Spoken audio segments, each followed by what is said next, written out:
Japanese Grand Prix Suzuka. Akhirnya kita balik ke track favorit gua dan di musim Sakura juga ya, jadi bakal sedikit berbeda, tapi yang nggak berbeda ya yang menang. Iya, balapan yang mid sih kata gua ya. Tentu ada aksi sana sini, ada overtake sana sini yang cukup keren-keren juga. Cuma ya overall nggak seru tapi nggak bosenin juga. Jadi untuk rating gua beri rating 6 dari 10. Adalah hiburan, momen menegangkannya juga di akhir-akhir balapan ya. Tapi selain dari itu, ya standar aja sih ya. Jadi nggak pakai basa-basi, langsung saja gue bahas pemenang dan pecundang Japanese Grand Prix 2024.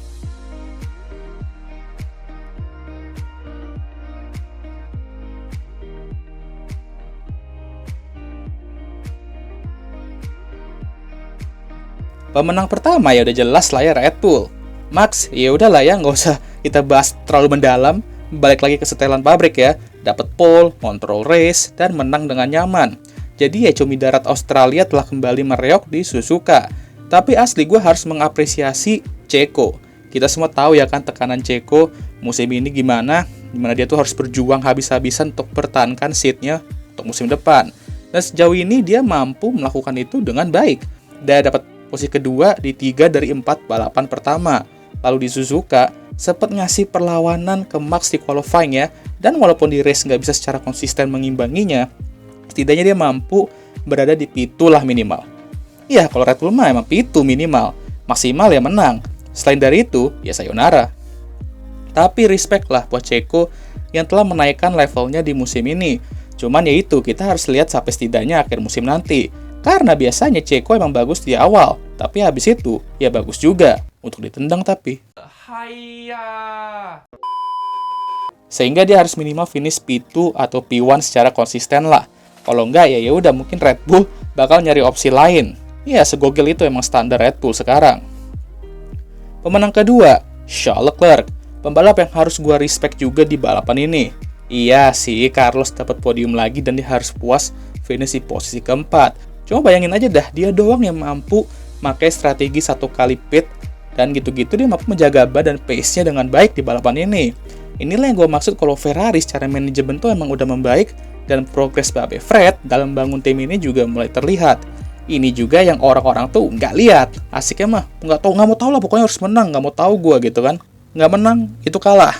Dan kalau ngelawak sekali aja langsung rame. Kalau udah jenis-jenis kayak gini malah sepi. Atau malah parahnya, gue yakin ada beberapa fans yang mempertanyakan strategi Ferrari ini dengan ngomong, kenapa Charles strateginya kayak begitu sih? Kenapa nggak ngikutin yang lain aja? Kalau gitu kan dia bisa finish di posisi lebih tinggi. Ya, kalau ngikutin yang lain bakal finish di posisi ke-7 doang kali dia kan. Bersyukurlah Ferrari udah tobat dikit dan ngasih strategi yang cukup absurd dan lumayan beresiko, tapi udah the best lah itu untuk Charles. Dan Carlos juga. Jangan karena satu pembalap lain finish di depan, langsung nge-hate lah kalian. Kalau ada sampai kayak gitu ntar, maulah mereka gua berantas juga kayak Colt H44. Pemenang ketiga, Yuki Tsunoda. Akhirnya Kimochi 1 ini mampu finish di poin ya di home race-nya. Yuki walaupun starter rada amsyong dikit, pelan-pelan mampu comeback dan mengeluarkan manuver kamikaze-nya. Gokil lah ya adik satu ini. Kalau pembalap satunya mah respect juga lah ke Yuki yang akhirnya mampu finish di poin di home race-nya. Udah targetnya dari dulu juga sini dan akhirnya third time lagi. Dan setelah beberapa kali nyaris juga ya, dia mampu berhasil meraih poin di home race-nya.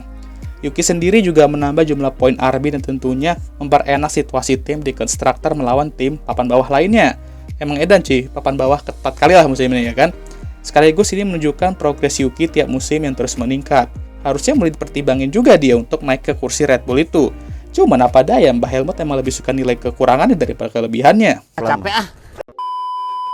Nah, sekarang kita ke pecundang lah ya.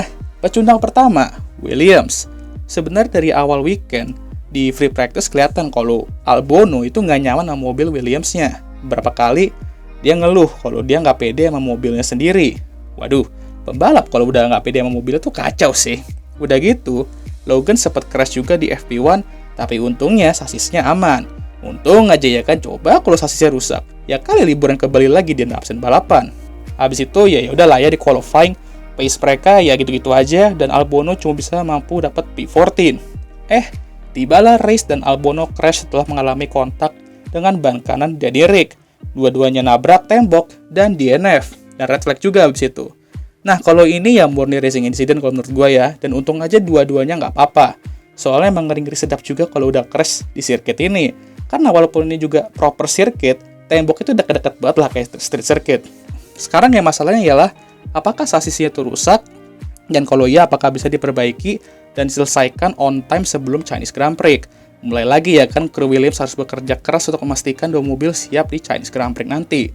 Ya kali ya kan Logan benar-benar harus kembali lagi kalau misal sasisnya belum siap. Benar-benar balapan di F1 bukan untuk tahu apa itu kilometer, tapi mau tahu apa itu Bali. Pecundang kedua, Daniel Ricciardo. Lagi-lagi, murni racing incident, dan gak ada yang salah di sini. Cuman ya hasil kayak gini tentunya nggak membantu Danny Ric yang lagi underperform sekarang. Sebenarnya qualifying udah oke lah, dia nggak jauh-jauh amat gapnya dari Yuki, walaupun I'm shocked juga karena itu dia nggak tembus ke Q3. Tapi, di race dia punya kesempatan untuk meraih hasil bagus, dan akhirnya meraih poin. Tapi startnya pun juga kacau lah ya. Ya sebenarnya dua-dua RB juga kacau startnya ya. Tapi tibalah dia ke sandwich sama Lance dan Albon, dan sayangnya dia kena sundul dan nabrak tembok. Balik lagi, bukan salah dia, tapi hasil buruk secara beruntun ini nggak ngebantu dia untuk menaikkan performanya dan kepercayaan dirinya. Jangankan ambil seat Red Bull, mempertahankan seat RB-nya juga udah ancang-ancang ini. Kacau kali lah, emang udah di-expect bakal naik ke Red Bull lagi musim depannya. Ujung-ujungnya bukan naik ke Red Bull, malah diberaki sama RB-nya Yuki ini. Nah, save the worst for last. Pecundang ketiga ya siapa lagi lah kalau bukan Alpine.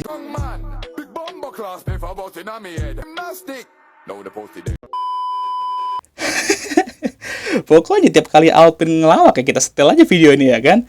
Aduh nih tim, nggak ada berhenti yang lucu di belakang.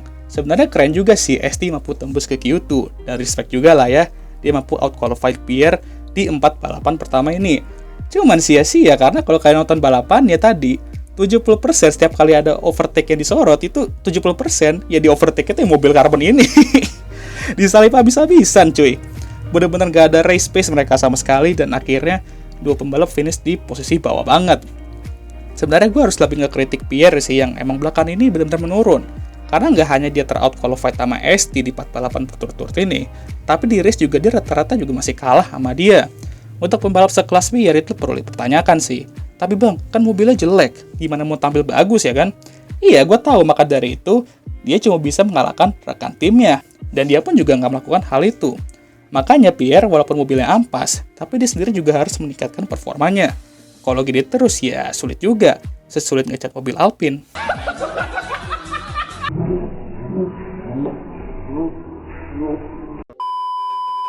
Ya sebenarnya balapan ini oke lah, mid aja lah sih. Makanya gue kasih rating 6 dari 10. Terdapat aksi sana-sini dan salip-menyalip yang cukup asik dan enak untuk ditonton. Cuman harusnya emang dia rezonnya 2 sini ya. Cuman ya udahlah ya. Bukan balapan yang seru-seru amat, tapi oke lah. BTW kan gue juga lagi nonton WrestleMania di minggu ini.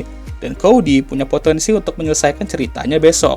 Ya gue tau ada beberapa dari kalian yang nggak nonton dan mungkin nggak tahu maksud gue apa. Tapi kalau mau direliatkan nama F1, mirip-mirip sama Charles lah story-nya. Kalau Cody kan emang ingin menyelesaikan ceritanya, yaitu memenangkan gelar yang nggak pernah dimenangkan oleh ayahnya dulu. Nah, sama kayak Charles ingin melanjutkan cerita Jules Bianchi dulu dan memenangkan gelar itu bersama Ferrari, gelar F1 ya. Nah, kalau Cody udah menyelesaikan story-nya nih besok ya, keren lah tuh. Nah, Charles mau kapan? Oke lah, sekian video kali ini. Gimana menurut kalian? Jangan lupa like, subscribe, dan share video ini. Dan jangan lupa juga untuk menyalakan lonceng notifikasi agar kalian semua tahu ketika gue ngupload video baru. Jangan lupa juga untuk follow Instagram gue. Dan seperti biasa, gue udah lelah. Dan video ini akan ditutup oleh I'm Emma Watson. Thank you for watching.